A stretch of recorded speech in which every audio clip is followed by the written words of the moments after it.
All right, we're taking a look at a Jayco 195 RB. We got our tank up front, lefty loosey to open, righty tighty to close. Then we have our battery connections right here. The black cord's gonna be our negative and the red's gonna be our positive. We like to take our negative off if we're not connected to anything for more than about 4 days. The carbon monoxide detector will always draw from the battery, so it will kill it eventually. We're gonna have our fresh tank on the side. It's just a gravity fill. So with a hose, again, put the hose in there and fill it up. We're gonna draw from that tank using our pump. And then right below it is gonna be the drain. Taking a look to our right, we're gonna have our cable and satellite if they offer it from the campground. It's gonna be our furnace port, so let little kids know that it does get hot. Tires are filled with nitrogen. You can mix it with regular air. Bearings to be repacked 2 years or 6,000 miles. Got our water heater right here. So what we got to do first to get this thing ready to go, we're going to have this, tighten that down with a 1 1/16 socket, make it hand snug. Once it's hand snug, then you can go to your sources of water, turn on the hot water line. We're going to want a good flow of water coming out of our hot spigot before we turn it on. We need to fill this up with water and push out all that old air. If you turn it on without water in the system, it'll burn up the heating element. And then if you want to drain it, because it can get stagnant in there, you'll pull this pressure release valve. You pull that, you'll hear the pressure die off. Once the pressure dies off, you can take your 1 1/16 socket, take this out and drain it. Below that, we're going to have our low point drains. So that's going to be for winterizing and de-winterizing, which we'll go over in a minute. Our city connection, you will want a water pressure regulator. Campgrounds are pushing for a lot of people. We don't want to blow out our lines.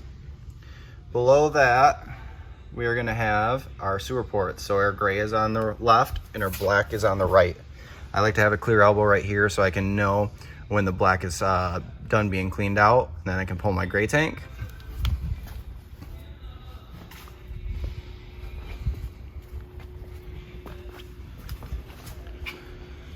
If you take a look at the top right corner of the awning, there is a black circle tab on the top right of the cover.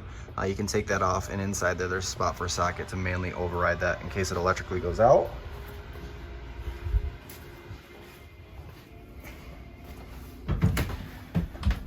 On our wall here, we're gonna have our furnace. So as I open that, if the tanks are open, the furnace would turn on. It is a foot flush, so as soon as you push down the pedal, water will start going out and open the hatch inside the toilet. You will want about a gallon of water inside the toilet and the chemical solution, so it's always breaking down smells and solids. And you'll read the reader right here. So we got our water pump, our water heater, gas or electric. Again, you want to make sure you have a good flow of water before you turn those on. And then the buttons, the lights grow as the tanks fill up. So black tank, wait till 2/3 full, don't wait till full. If you're already at full hookup campground, don't leave your valves open. Let it get to 2/3 full. Otherwise the smell will arise. Then right here, we're gonna have a button that's gonna toggle between local or cable if you got cable from a campground.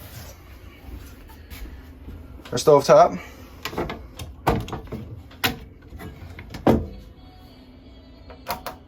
You need the light on for the igniters to work. And with the gas open, eventually that would turn into a flame. Controls for the fan and the light. If you need instructions on the microwave, please find the manual packet. Controls for the AC are going to be on this wall.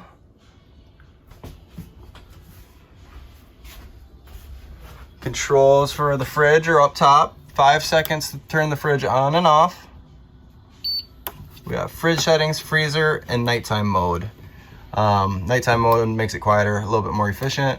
And then 1 is the warmest and 5 is the coldest. Then you do have the radio. 1 is inside for zone, 2 is outside. Then you do have Bluetooth, but stations are going to be wherever you are. Then on the wall, we're going to have our awning in and out. I can't put it out all the way right now, but once you see the metal tubing, that's when you're fully out. If you hold the button too long, it will roll in the opposite way. And then to make this into a bed, what we'll do, lift those up, lift that up, and you'll have this little release on the leg, which you can flip the leg up, and then it goes top down.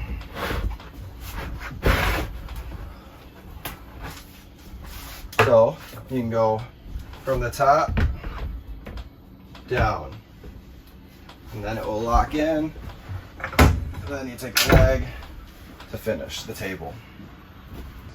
Okay, to winterize our Jayco, the first thing that we're gonna do is go to our fresh tank and open that and drain it.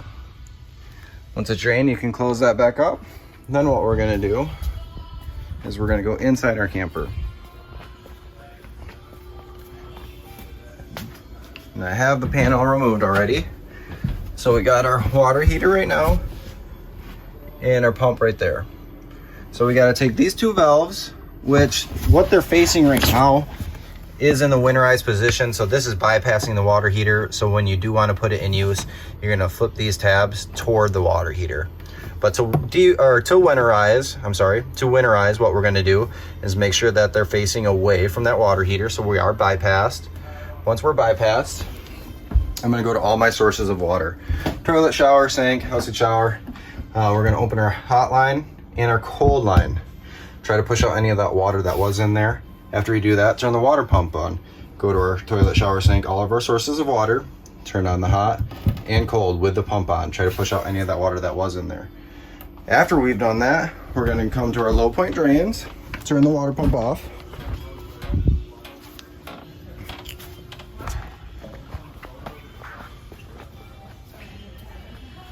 Find our low point drains and open those valves. That's gonna release the remaining water that we can. After it's drained out as much as we can, close those back up. Once they're closed, we're gonna come back into our water heater area. Find this hose that goes to nothing. This is what's gonna go into our jug of antifreeze. Put that into a jug of antifreeze. And then we're gonna flip this valve on the pump. That's gonna turn this into a suction. So now that we bypass this, we have our valves facing the water heater. We've tried to push out all that old water with the pump on and off. Now and release the low point drains. Now we can put this into the jug of antifreeze, flip the valve and turn our pump on and go to all of our sources of water, toilet, shower, sink, and turn on the hot and cold until we got pink coming out. Once we got pink coming out, we are winterized, and the last thing to do would be to drain the tanks outside. And then after you drain the tanks, I will release my low point drains again one more time, just to try to make sure that if any water was at the bottom of it, that it got out.